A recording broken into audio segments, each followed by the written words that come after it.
Hey everyone, welcome back to a new video, and today we're going to be looking at this beautiful PSP 1000. I just got done doing the complete shell swap on this one, and this is a very unique PSP because it has a Type-C charging port, which is pretty cool, and it works very well. Now with this PSP project, the customer had a lot of issues with the D-pad, along with the start button, and the UMD door not shutting correctly. And this is a very important console to this customer because this is their first ever PSP that they purchased, and throughout the years they did some modifications here and there. And the previous repair person who did the shell swap didn't do such a great job. And I did a full breakdown of that previous shell. It's about an hour and 30 minutes long or something like that, but I'll have a link in the description down below so you can go check it out. And it's just a full breakdown of all the little problems that I came across with the console. So anyways, we're just going to go through and take a look at this beautiful console before I ship it out. And I'm pretty stoked about the Type-C charging port, which was first for me. I never really installed one, but seeing how it was installed seems pretty easy to do, and I'll be offering this service on my website. Charger there, and we're going to plug it into the PSP. Be very careful here. There we go. And you can see that it's charging. Very nice. And there's actually a website listed on the little module there, little circuit board. And it also says PSP 1 USB to 2024 version 1.1. Very interesting. But overall, this was a very fun project, not only because I brought it back to its original state. And previously, you weren't able to use the D-pad because it was stuck. Beautiful translucent set. A beautiful translucent or clear shell. And the main concern of the customer was to keep the original buttons, black buttons. They didn't want the clear buttons at all. And I think it looks a lot better with the black buttons because you have that premium feel to it.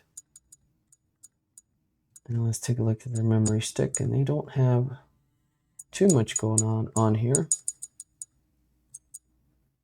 And it's running on the latest Arc 4 build. But yeah, awesome build, and I'll be doing a full-blown build video on this later on the channel, so make sure to subscribe if you don't want to miss out on anything like that. But you can see how beautiful it turned out. And obviously there are a couple things you'll have to do, like cut some pieces off, shave off some plastic so that everything fits well. And if you don't, then the pieces won't sit properly. But yeah, we fixed the D-pad, and the main problem with that was the previous person that did the shell swap used a large screw on the back, which is a big no-no because not only do you enlarge that hole, but you mess up the way that the buttons sit on the front. And that was the main cause of the D-pad not moving. This was completely hard, the right button, and was not able to be pressed correctly and smoothly. And you can see here that the buttons are just responding the way that they should be responding. Right there. Let's go here, let's press square, and we're good. But yeah, so far so good on a lot of my builds. This past week I did quite a few consoles. But yeah, I love how this battery just looks. The Austin OS battery pack. This is by far the best battery you can purchase for the PSP. Here's the slim model right there. But yeah, uh, another thing we had to fix was the start button. So there was a piece of tape attached to the start and select button, and the whole media buttons is on one single plastic piece, and the start button was cut off from the rest of it. So this is a very fragile button layout, because if you don't remove it properly, you can damage it and rip it, and then it won't be sitting the way it should be sitting. Even now, the start button, it's way better. I would say 80% better than what it was, because it felt like you weren't pressing on anything. Now you do have something, but it's still kind of, it's not perfect, but it's so much better than what it was before, because you couldn't feel the button. But it's not as clicky as like the select. So I believe it's because it's just not connected properly. And unfortunately, I didn't have an extra one of these button layouts for the customers. So I just went ahead and used their original, and it seemed to work just fine. So it's not going to be a big deal, especially with the condition that it was before. It's 100 times better, and everything is working fine. And another problem I did have too was that the connection for the USB-C was very not so good. Or the soldering points to the two cables connected to the motherboard were very weak. And as soon as I moved it, the one of the cables broke right off. So I went ahead and took more off of the little cable for the connector to expose it a little bit more, and then add more solder, and then connect it to the motherboard. And it seemed to work just fine. Add a little bit of tape over it to protect it. I think overall this build is going to last the customer a long time. And not only that, I optimized the UMD disk drive, adding oil and grease to the UMD disk drive gears and the laser mechanism.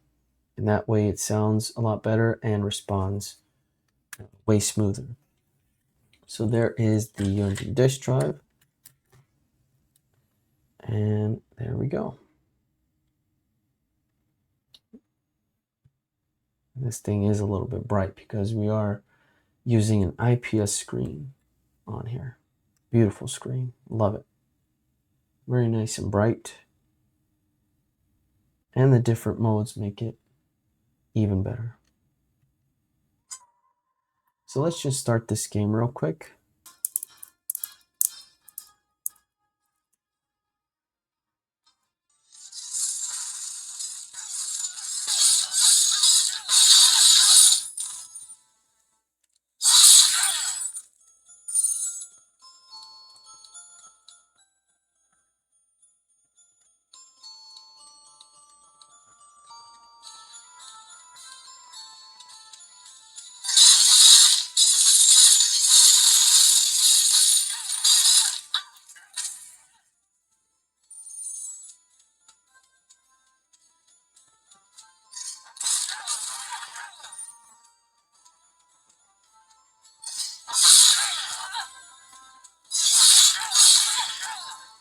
Well, that is it for this one, guys. Thank you all so much for watching. Let me know in the comment section what you think of this build.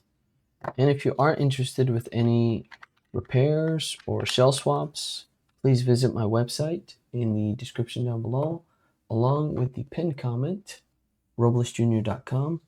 Take care, everyone, and I'll catch you on the next one. Peace.